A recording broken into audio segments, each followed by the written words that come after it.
Your success in 2026 is going to be determined by one factor: how fast you can find new winning angles. In this video, I'm going to go over the momentum ladder and how we use this system to consistently find new angles, new concepts, so that your winner doesn't die out. So, jumping straight into it, we waste no time here. A typical e-commerce site, or especially dropshipping sites, look like this. Generally, you have one market, you have one audience, one product. That's a one, by the way. One product, one offer, one angle, one concept, and unlimited amounts of variation. This is how it looks like for most people. And this is luck. It is what it is, and it's the dropshipping way. And when you're a new e-commerce brand, this is usually how it looks like. You found one concept with one angle and all the above, and then you realize that you need to make more creatives to be able to make more money. So you make an endless amount of variations. This used to work. It didn't work well. You could do like maybe a few $100,000 a month. It's fine. But it doesn't work anymore at all with the Andromeda update. I do have other videos going over the Andromeda update, so I do recommend you to go over those. But this doesn't work anymore. And the typical, when I see people, what I'm about to show you, when I see people suggesting this to people, I know that they don't know marketing. What they do is they keep doing the different variations for the same concept, the same angles, just new hooks, new hooks, new hooks, until this type of variation, or this concept, better said, doesn't work anymore. And when it doesn't work anymore, they say, oh, this product is dead. That's what they call it.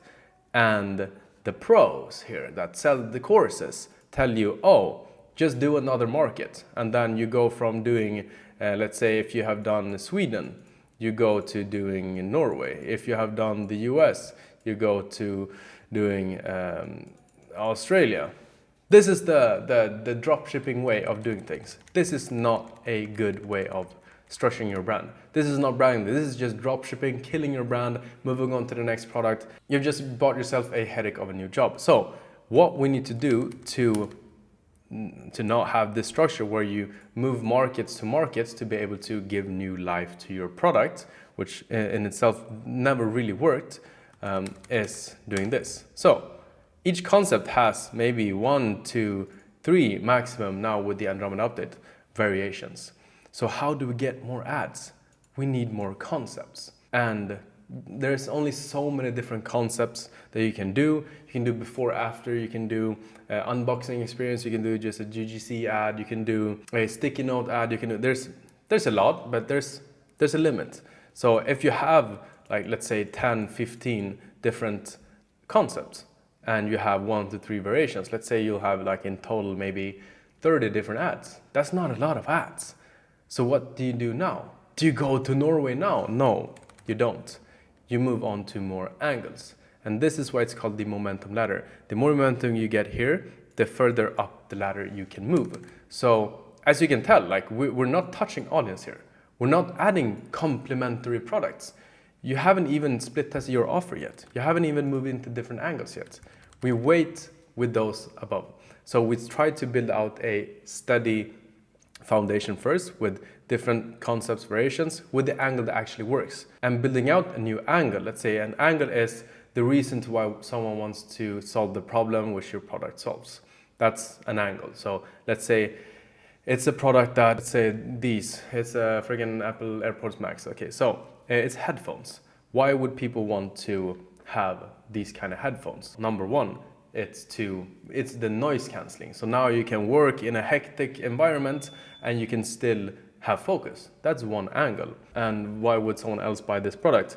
It has great quality. So if you're a DJ, then you want to hear everything, and then now you can make better music. That's another angle.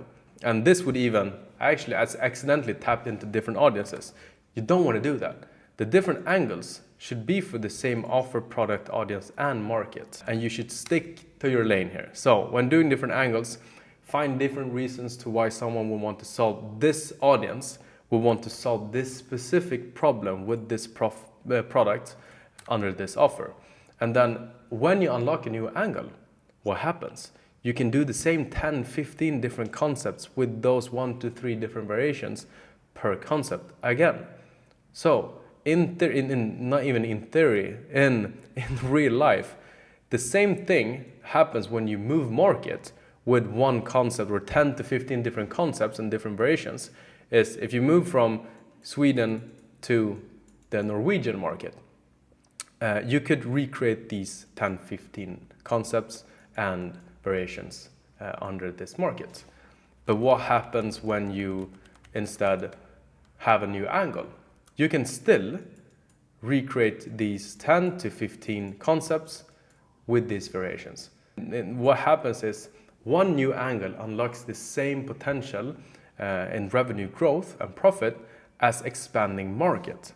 But we still have the market to expand on. And this is exactly why I expand market lost. We right now have a brand in Sweden doing around $1.5 million a month, and we're only in Sweden. We're here right now. We have the different variations, different concepts, and different angles, and this is our content engine. This is what drives the growth. And once you have locked this in place, and we keep testing new angles, new concepts based off of those angles, and so on and so forth, we always test different offers. So this is the actual step that should be infinite. You should always have an offer running on your, a split tested offer, an offer test running on your site, where you increase the price, lower the price, recalibrate, like reformulate the way you actually present your offer. It could be the same thing, but instead of 33% off, that's buy one, get one 50% off. Like that's 25% actually. But like you can reimagine the way you present your offers that makes them feel more valuable. And this you should always do. And once you've done that and have this on, you can start adding complementary products to drive up your average order value and increase lifetime value. If you do have a product you buy once that's not, you don't use it up and then you have to come back and buy it, adding complementary products, this is a great way of doing this. But I don't do this before I do this.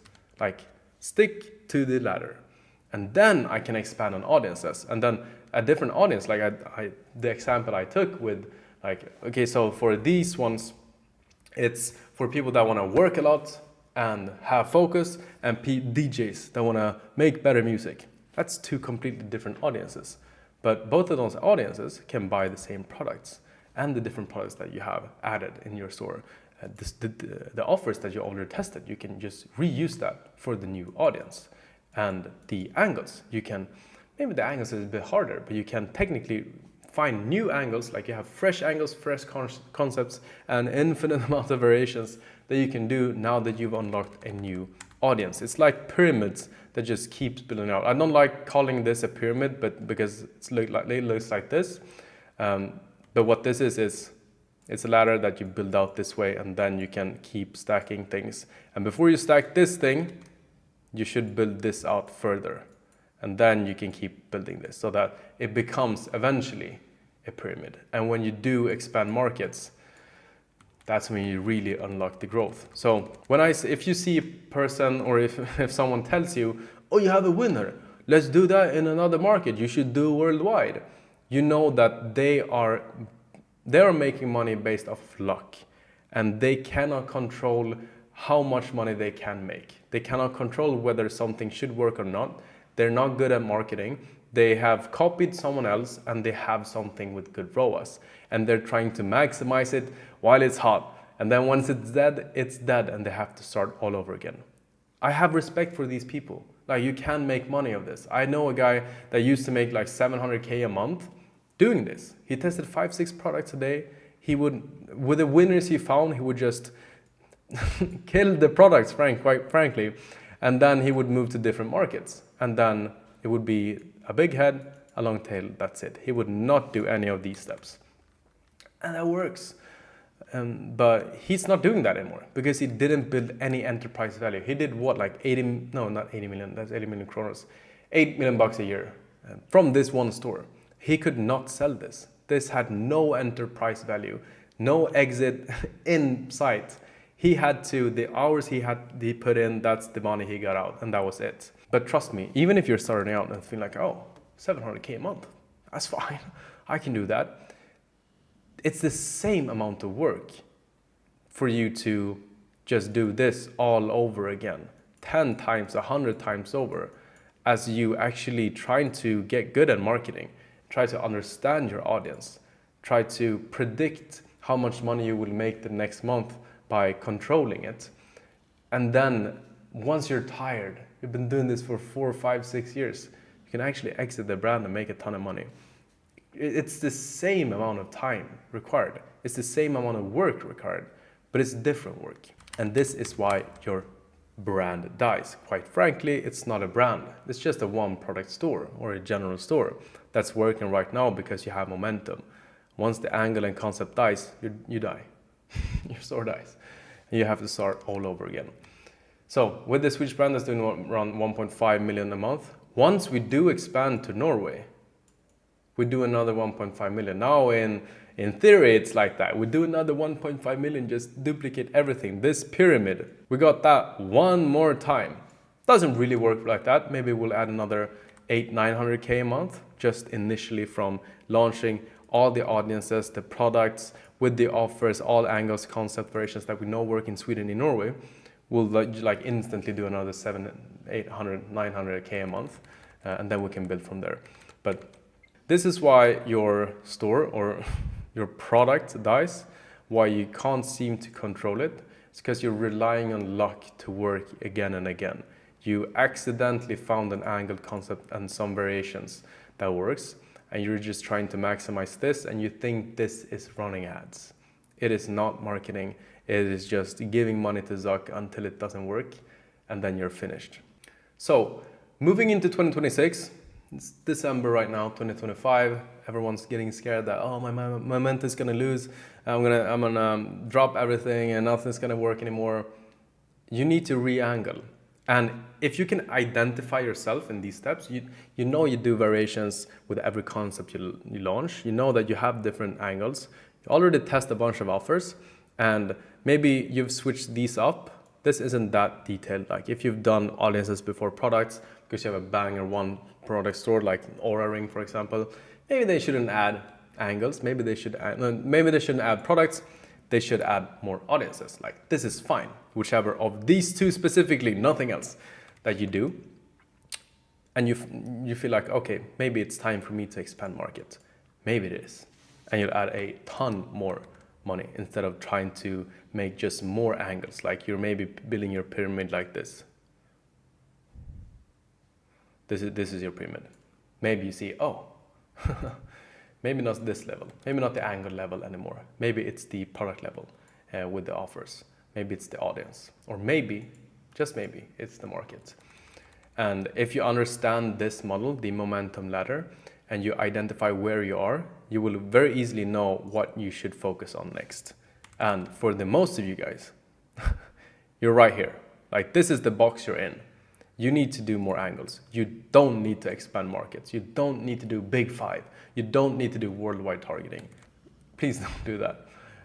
This is the bottleneck you're in right now. And this is the next step. I'm going to do more videos about this, but specifically how you keep the momentum during Q1 or Q5 as some likes to call it. Q5 is just the beginning of Q1. Q1 is over the entire period of even the Chinese New Year, like how do we battle that? But this is the fundamental of being able to know how to build a long-lasting brand and not just ads that work right now and you want to surf scale where the ROAS is high. You want to build long-term brand growth, not just a one product store that's a winner. So if you like this type of video, please leave a like, subscribe, share it with some people that you know suck at this, and use the dropshipping core seller method, which find a winner and expand the market so you can shit on them. This is not the proper way to run a brand. And I'll see you guys in the next video. All right, take care. Peace.